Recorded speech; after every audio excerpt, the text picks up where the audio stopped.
बिस्मिल्लाहिर्रहमानिर्रहीम। अच्छा, जो केस आज हमने डिस्कस करना है इसमें है हिप फ्रैक्चर्स के बारे में है। पहले जो हमने डिस्कस किया था वो हिप फ्रैक्चर्स थे जो कि कैप्सूल से बाहर के फ्रैक्चर्स थे, जिनको हम फिक्सेशन के ज़रिए या मिनिमल इन्वेसिव टेक्निक के ज़रिए कर रहे थे। उसकी वीडियो भी हमने अपलोड की है, वो आप जाके लिंक में देख सकते हैं।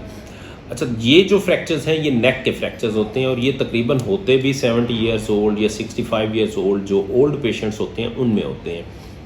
उनमें ट्रीटमेंट ऑप्शंस हमारे पास बहुत वेरिएबल्स होते हैं, लेकिन जो अल्हम्दुलिल्लाह ये है कि हम अपने डिपार्टमेंट में जो standard of care internationally available होती है वो हम कोशिश करते हैं करें। कहीं हमारे पास फाइनेंशियल कॉन्स्टेंट्स आ जाते हैं, वो हम फिर मिल के हमने एक वार्ड फंड जनरेट किया हुआ है या जो ज़कात फंड जनरेट किया हुआ है, या कुछ हमारे पास यहाँ पे एनजीओज अवेलेबल हैं, उनके थ्रू हम वो करते हैं।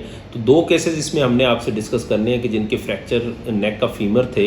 एक तो जो है मेंशन करने की जो चीज़ ज़रूरत है वो ये है कि ये दोनों केस पहले बोन सेटर के पास गए, उन्होंने इनको ट्रीटमेंट पे रखा कि जी रोज़ाना बांध रहे हैं, दूसरे दिन बांध रहे हैं। जब वो वहाँ से एग्जॉस्ट हो गए, अब उसमें डिसएडवांटेज क्या हुआ? डिसएडवांटेज ये हुआ कि दोनों पेशेंट्स की कमर के ऊपर प्रेशर सोर्स बन गए हुए थे, क्योंकि बेड रिडन रहना पड़ता है, इसमें आप मूव नहीं कर सकते। जो ये ट्रीटमेंट ऑप्शंस हमारे पास अवेलेबल हैं, जिसमें हम हिप की रिप्लेसमेंट जो कि हाफ रिप्लेसमेंट कई दफ़ा करते हैं, कई दफ़ा हम फुल रिप्लेसमेंट करते हैं। अगर अर्ली पेशेंट हमारे पास आ जाता है तो हम उसकी हाफ रिप्लेसमेंट करते हैं, लेट होता है तो फिर हमें उसकी फुल रिप्लेसमेंट। अब इन दोनों केसेस में हमें फुल रिप्लेसमेंट करनी पड़ी। एक में हमारा ट्रोकेंटर भी फ्रैक्चर था, जिसकी वजह से उसको भी हमें सर्कलाज करके उसके साथ रीअटैच करना पड़ा। तो पोस्ट ऑप पेशेंट्स जो हैं दोनों अल्हम्दुलिल्लाह they are quite all right, out of bed हो गए हैं। एक पेशेंट जो फीमेल थी वो इतनी ये डिबिलिटेटेड हो गई हुई थी उनकी वो एक्टिविटी ना होने की वजह से, फिर कुछ उनके प्रोटीन्स एल्ब्यूमिन्स के लेवल्स कम हो गए थे, हीमोग्लोबिन के लेवल्स नहीं। यानी ये पेशेंट्स जो होते हैं they should be fixed or treated within 1 week of their injury. वो उनका बेस्ट स्टेबल टाइम होता है। उसके बाद जितना ये लेट होते जाते हैं उतना ये डिटोरिएट करते हैं। तो इसमें टेक होम मैसेज यही था कि इन फ्रैक्चर्स को as early as possible fix, replace या जो भी इसका प्रोसीजर है वो एक प्रॉपर ऑर्थोपेडिक सर्जन से वो करते हुए ट्रीटमेंट लेनी चाहिए। ये जो बोन सेटर्स की उसमें जाना है डोमेन में, और फिर उसके बाद जैसे हम पंजाबी एक छोटी जी अगर यदि मिसाल दईए तो कि गंडे भी खाने नहीं तो डंडे भी खाने वाला हिसाब होता है, उससे हमें बचने की ज़रूरत होती है। बहुत शुक्रिया। अगर आप हमारे चैनल पर नए हैं तो इसको सब्सक्राइब कर लें ताकि आपको ये इन्फॉर्मेटिव वीडियोस बर वक्त मिलती रहें। ये तकरीबन कोई 2 महीने पहले इनकी इंजरी हुई है साइकिल से, यानी ट्रिवियल ट्रामा ही समझ लें कि भाई he was riding on the cycle और रोड पे गिरे हैं। उसके बाद राइट हिप में इनके शदीद पेन हुई है। कंजर्वेटिव ट्रीट करते रहे हैं बोन सेटर से। तो बाकी इनसे पूछते हैं, क्या नाम है जी आपका? एहसानुल्लाह जी। एहसानुल्लाह इनका नाम है। 62 ईयर्स ओल्ड, डायबिटिक हाइपरटेंसिव नहीं है, स्मोकर हैं। तो ये क्या आपने ट्रीटमेंट क्या ली, क्या इलाज कराया आपने? सर है ਜਿਹੜੀਆਂ ਪੱਟੀਆਂ ਕਰਦੇ ਨੇ ਸਿਰ ਪੱਟੀਆਂ ਕਰਾਈਆਂ ਨੇ। किन्नियां पट्टियां करांदे रहे हो? सर जी 1 2 4 पट्टियां सर। 4 पट्टियां कराइयां ने। तो घर लेटे ही रहे हो फिर ज़्यादा टाइम? जी सर। जी लेटे रहे हो।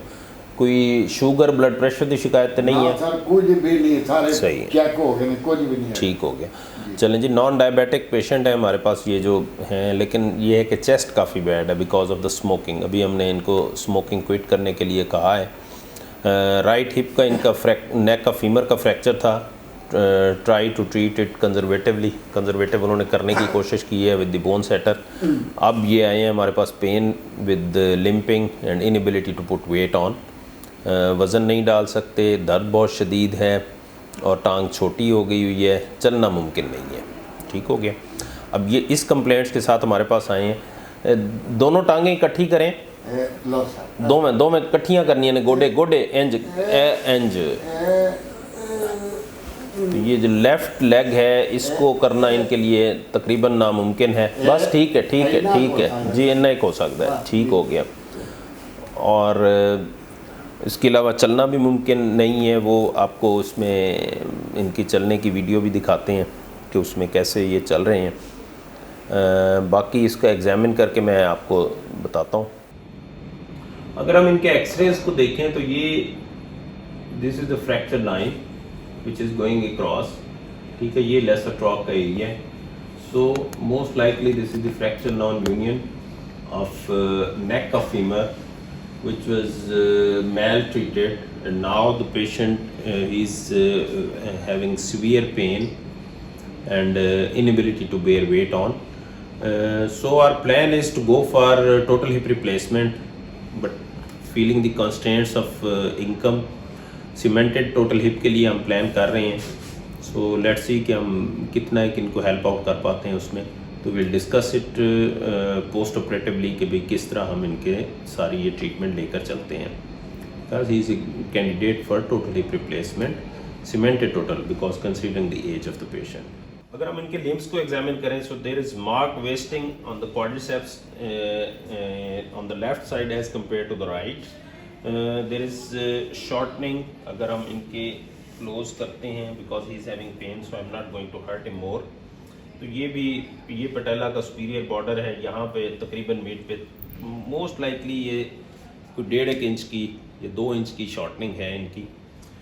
अगर हम यहाँ पे भी देखते हैं तो तकरीबन अगर मीडियल मैलियोलस को देखें तो ये मीडियल मैलियोलस यहाँ है, ये यहाँ है, तकरीबन 1.5 इंच की शॉर्टनिंग है, ठीक है। वेस्टिंग काफ़ी ज़्यादा है। इस साइड की अगर हम हिप की मूवमेंट करते हैं तो इट सीम्स ओके, कंप्लीट है। इस साइड की पेनफुल होगी तो जहाँ उनको पेन होगा, जिथे दर्द हो तो मैं अंदाज दिया जाए, ठीक है। अगर दर्द हो तो मैं अंदाज देना, इतने दर्द हो रही है, चलो छड़ देने, ठीक। ये हो गया जी इनका फ्लेक्शन इज ऑलमोस्ट 90। अगर इसको हम वो करेंगे स्पाइन के नीचे हाथ रख के, थॉमस टेस्ट जिसको कहते हैं, to see the flexion contraction, तो 10 डिग्री का है which is minimal.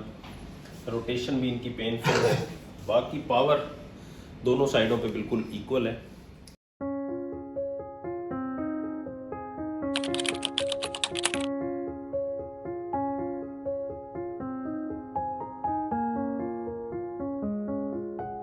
Thanks for watching our video. If you are new on my channel, please subscribe so that you can get informative videos in time.